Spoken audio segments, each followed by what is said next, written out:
Assalamualaikum warahmatullahi wabarakatuh. Perkenalkan, nama saya Rahimah dengan NIM 1910-12-522-0007 dengan nomor absen 18 dari kelas 4B PGSD. Kali ini saya akan memperlihatkan alat peraga yang telah saya buat, yaitu sumur timba sederhana. Nah, sebelum itu, saya akan menjelaskan terlebih dahulu latar belakang mengapa saya membuat alat peraga sumur timba sederhana ini. Latar belakang pembuatan alat peraga. Alat peraga belajar mempunyai makna bahwa ketika seorang guru menyampaikan materi pembelajaran, mereka menggunakan alat bantu untuk materi yang mereka ajarkan pada hari itu. Alat peraga ini mempunyai manfaat, baik itu bagi siswa maupun bagi seorang guru. Pada pembelajaran IPA, sebaiknya seorang guru menggunakan alat peraga, karena hal tersebut akan memudahkan siswa untuk ikut terlibat secara langsung untuk melakukan praktek, sehingga mereka akan merasa mereka terlibat secara langsung. Sebaliknya, jika kita sebagai seorang guru tidak menggunakan alat peraga, maka minat siswa untuk mengikuti pembelajaran pada hari itu akan berkurang, sehingga mereka tidak akan konsen dan merasa tidak fokus untuk mengikuti pembelajaran. Nah, untuk mengatasi hal tersebut, kali ini pada pembelajaran materi gaya dengan gerak, saya akan menggunakan sebuah alat peraga, yaitu sumur timba sederhana. Dengan menggunakan alat peraga ini, kita akan bersama-sama melakukan praktek bagaimana memperlihatkan gaya dengan gerak dengan menggunakan alat peraga ini, sehingga tujuan pembelajaran akan tercapai dengan optimal. Nah, pada pembelajaran IPA kali ini, saya menggunakan sebuah kompetensi dasar, yaitu KD 3.4, menghubungkan gaya dengan gerak pada peristiwa di lingkungan sekitar. Teori-teori yang mendasari alat peraga sumur timba sederhana. Yang pertama, pengertian gaya dan gerak.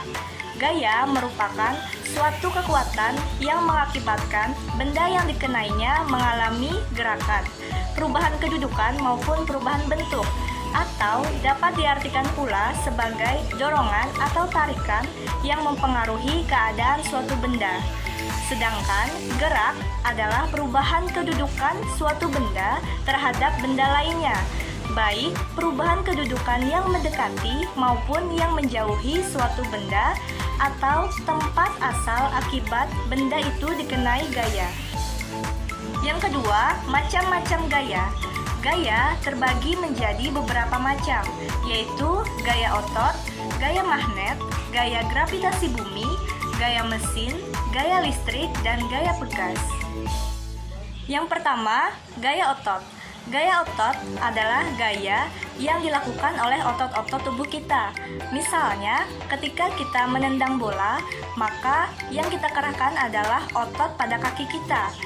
Gaya otot ini akan bersifat fleksibel karena dikendalikan oleh koordinasi biologis pada manusia. Gaya otot ini bisa menarik maupun mendorong. Kemudian yang kedua, gaya magnet. Gaya magnet adalah gaya yang diakibatkan oleh magnet. Misalnya, ketika kita mendekatkan magnet batang dengan paku besi, maka paku besi akan menempel dan tertarik pada magnet batang. Gaya magnet ini akan menarik benda-benda yang bersifat besi. Yang ketiga, gaya gravitasi bumi. Gaya gravitasi bumi adalah gaya yang diakibatkan oleh gaya tarik bumi terhadap segala benda yang ada di permukaan bumi, sehingga kita manusia tetap dapat berdiri tegak dan tidak melayang-layang di udara. Kemudian yang keempat, gaya mesin. Gaya mesin adalah gaya yang dihasilkan oleh mesin, sehingga aktivitas sehari-hari kita dapat terbantu. Misalnya, gaya yang dihasilkan oleh kerja mesin derek dan kerja motor pada kendaraan. Kemudian yang kelima, gaya listrik. Gaya listrik adalah gaya yang dihasilkan oleh muatan-muatan listrik. Contohnya terdapat pada sisir atau penggaris plastik yang kita gosok-gosokkan pada rambut yang kering. Nah, setelah digosokkan, sisir atau penggaris plastik tadi kita tempelkan pada kertas-kertas kecil yang telah kita sobekkan. Setelah itu, kertas-kertas tersebut akan menempel atau tertarik pada sisir atau penggaris plastik tadi. Hal itu terjadi karena pada sisir atau penggaris plastik tersebut terdapat muatan listrik. Dan yang keenam yaitu gaya pegas. Gaya pegas adalah gaya yang dihasilkan oleh kerja benda elastis. Contohnya terdapat pada ketapel dan busur panah. Tali elastis atau karet elastis pada ketapel digunakan untuk melesatkan batu kecil, sedangkan tali pada busur panah digunakan untuk melesatkan anak panah. Teori yang ketiga yaitu hubungan gaya dengan gerak. Hubungan gaya dengan gerak terbagi menjadi 5. Yang pertama yaitu gaya bisa mengubah benda diam menjadi bergerak. Gaya yang terjadi yaitu berupa tarikan ataupun dorongan yang menyebabkan benda yang semula diam menjadi bergerak. Contohnya ketika bola ditendang, ketika menimba air, ataupun ketika kita bermain ketapel. Yang kedua, gaya bisa mengubah benda bergerak menjadi diam. Sebuah benda yang terus bergerak nantinya juga dapat berhenti karena adanya gaya yang mengenainya. Contohnya, ketika kita sedang mengayuh sepeda, saat kita melakukan pengereman, maka sepeda tersebut akan berhenti. Kemudian yang ketiga, gaya bisa mengubah arah gerak benda. Sebuah benda akan berubah arahnya ketika gaya yang diberikan cukup besar dan arahnya berlawanan dengan arah gerak benda. Contohnya, ketika bola yang datang kita tendang.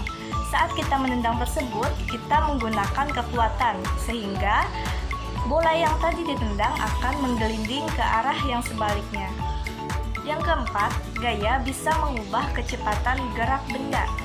Sebuah benda dapat bergerak lebih cepat maupun lebih lambat karena adanya gaya yang diberikan.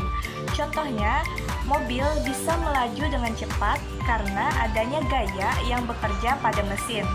Kemudian yang kelima, gaya bisa mengubah bentuk benda. Perubahan bentuk benda ini dapat kita lihat pada proses pembuatan gerabah. Gerabah yang semula hanya tanah liat dapat berubah bentuk menjadi bermacam-macam, seperti vas bunga, pot bunga, piring, mangkok, dan yang lainnya. Hal tersebut terjadi karena adanya gaya yang diberikan oleh si pengrajin dengan melakukan dorongan pada jari-jarinya sehingga terbentuklah berbagai macam bentuk alat dan bahan.